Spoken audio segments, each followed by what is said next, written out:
Good morning. It is Friday, March 7th. It's a pretty monumental day. We have a very special guest on the show today. You may not recognize him. Also talking about NADA going after VW and Scout, EV chargers not being cheaper than gas, and our favorite topic, Shake Shack. Shake Shack.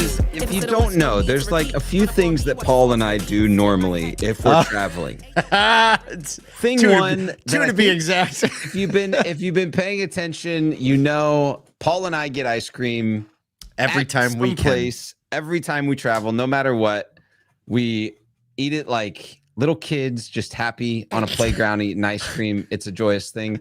I would argue that a big majority of the way we're doing business was concepted over an ice cream cone in Las Vegas at the Mirage. So right. So right. It's wild. Yeah. The other thing that we do is we find a burger, and if there's a Shake Shack, it's happening. So when's our next trip? I'm hungry. I'm like, where's that okay, burger? so yesterday we gave our producer Nathan, head of production here at ASOTU, total grief. We just ripped him up and down because he popped into the show and his microphone sounded terrible and all echoey. And I was like, Nathan, I love it when you're in the show. You should do it more. You should be a character on the show because you already are, but you can't come in sounding like that. So what did he do? He got his mic. You don't understand. Stay on, Nathan. There are lights in this room. He had Miles and Spencer like moving stuff out of the office. You should have seen the makeup chair he moved in there. It's wild. He's got like professional lighting. He's actually got a fan next to him. He getting fanned off right now. It's unbelievable. Look at this. There's a fan next to him. Paul's about to run into the office just to prove there's a fan. He's got a massage therapist right there too. It's wild. Nathan, thanks for getting the glow up, and thanks for it, man. You've been pitching in on the show for quite some time. You come in and out. We just believe you're a character in the show, and I think, I said to Paul, there's only a few people in the industry legitimately that can hang with a show on a daily basis because of the broad context which they have for the industry, and you've been able to gain that broad context over the last couple of years. So, welcome to being a character with the purple background on the show. How's your mic sound? You. It sounds good, right? It does sound good. It sounds great. Sounds better than it used to. Okay. It does. See, now you have to a little bit better each day. A little bit, 1% better each day, and 100 days will be twice as good, right? That's not what they say. That's how it works. Well, good to finally see that you've leveled up to the distinguished nature of this show. Yes, the amazing distinguished nature. We are so buttoned up. All right, well, let's talk about something else. So look what I got in the mail yesterday, Kyle. Oh, boy. Oh. I'm excited.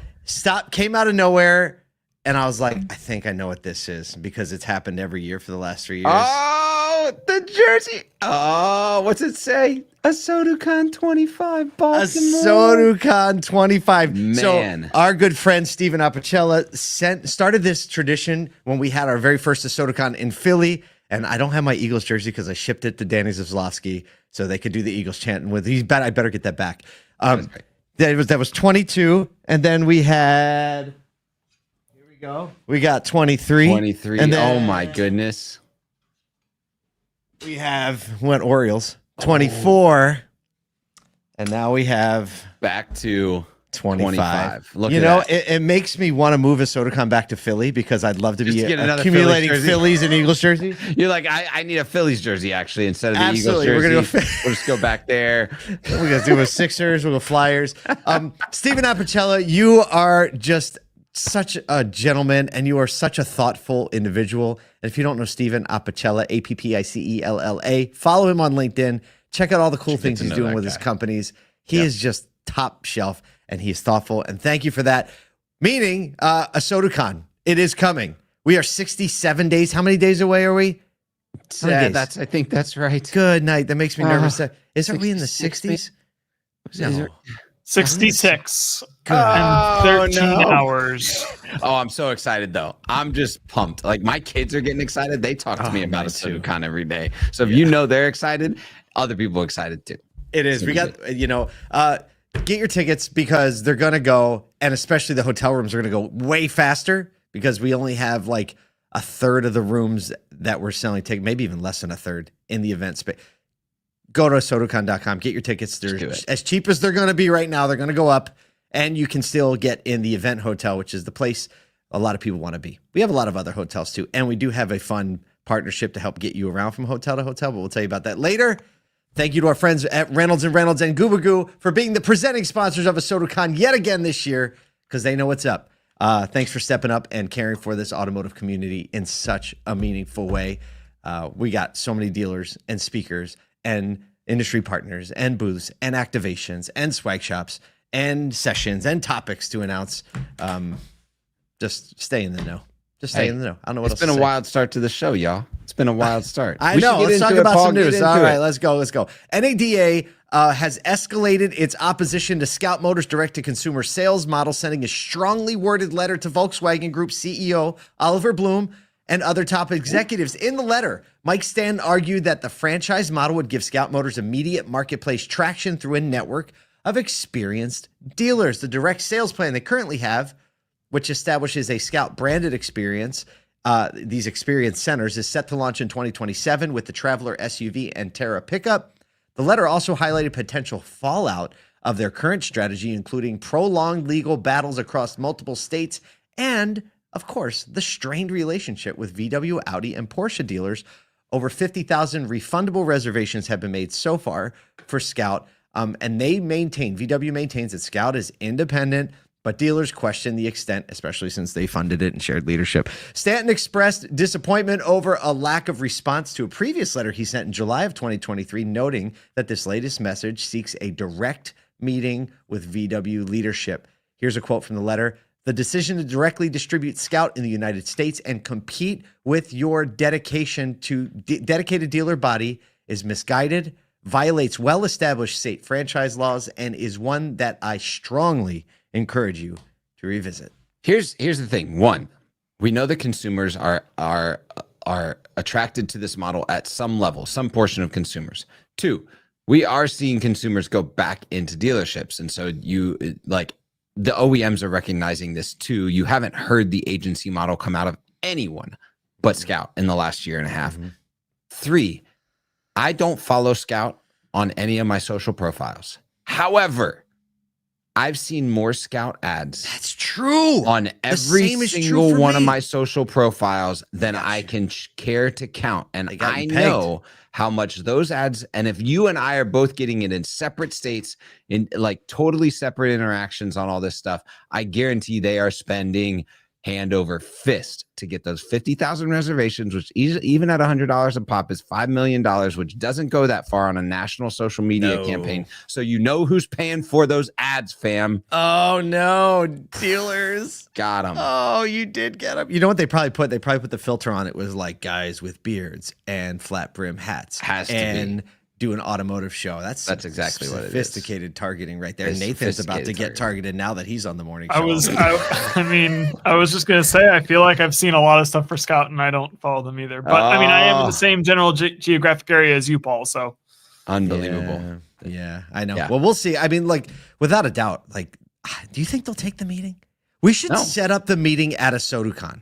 Why would they take the meeting? It's neutral space. Why would they take the meeting? Space. I wouldn't take the meeting if I was them. There's no, like, you'd be backed into a corner immediately. No, unless what do they have to gain? Publicity around that meeting. You would have to have so much significant consumer publicity around that meeting for the consumer to somehow believe in the interaction that you're driving. Like it would be so interesting. I have to think about this. We have to get our strategic guerrilla marketing hats on. Look, I'm down. Give Mike a call. Put him on the main stage. Let him go at it. Give him a couple gloves. Oh. Okay. Speaking of things we'll be doing at ASOTUCon. Thank you. Segue. Thank you for that. All right. EV adoption has been touted as cost-effective and a cost-effective alternative to gasoline, but rising electricity costs in several states are challenging that narrative. While EVs remain cheaper to operate in some regions, escalating residential and public charging rates are narrowing the gap. Charging an EV at home in Massachusetts, is it Massachusetts or California? That's 116. I think it's California.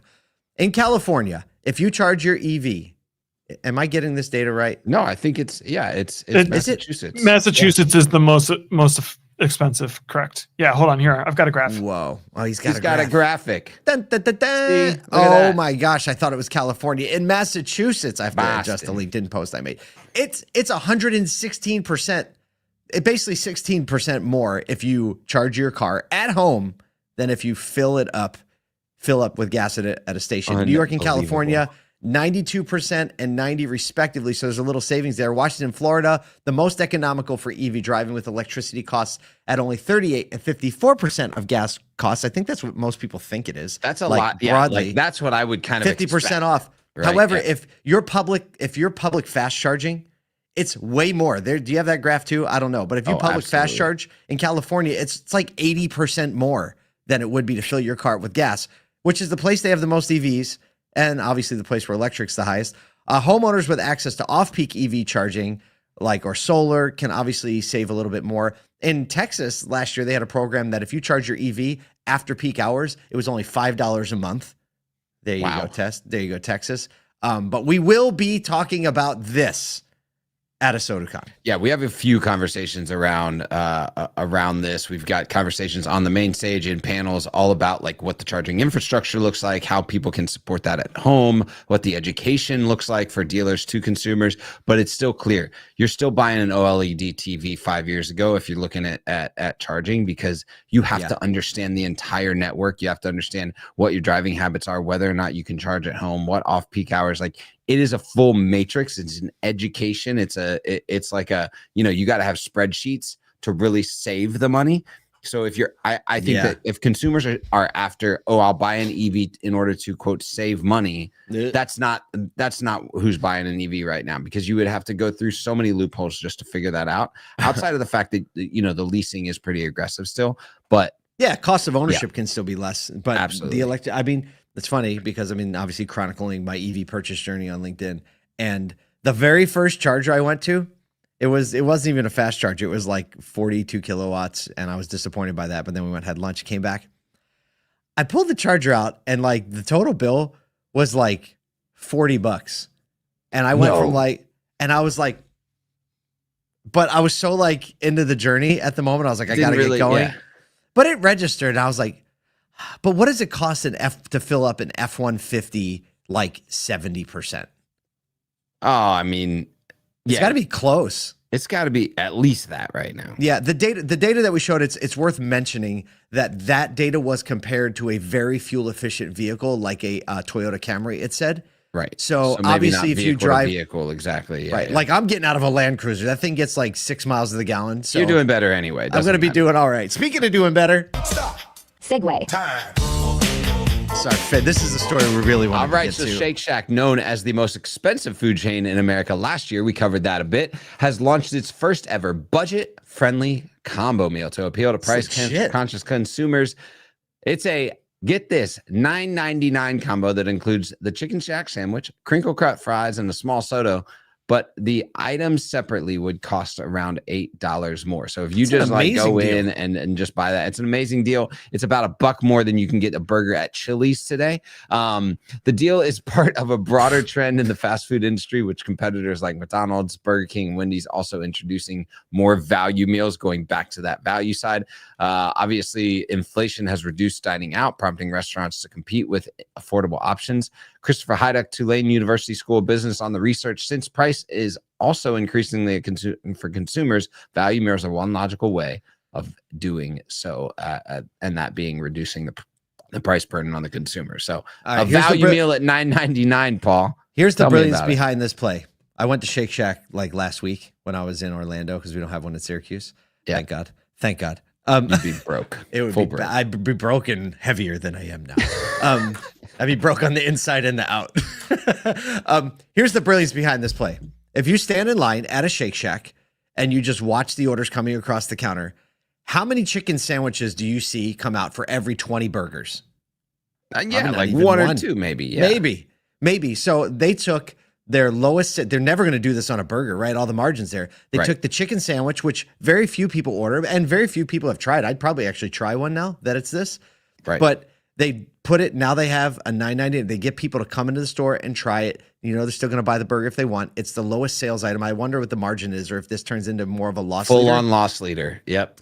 However, like what's going to happen if the chicken sandwich gets more popular is it's probably going to be $13 by the end of this year. Absolutely. It's a Watch great- that it's a chicken great sandwich play. get put out. Like it's going to be a whole bunch of TikToks around the chicken sandwich. Absolutely, chicken sandwiches are a thing. Remember coming Popeyes, back, baby. Fist fights at Popeyes. Remember chicken that sandwich challenge? Do it. Look, Do it in whatever your it is. stores. It's Friday, heading into a weekend, so that means if you're in a dealership, you're prepping, you're getting busier, you're getting ready to go. Go to Shake Shack, get the $10 meal, send us a That's picture, right. let us know how it goes. We'll see you tomorrow.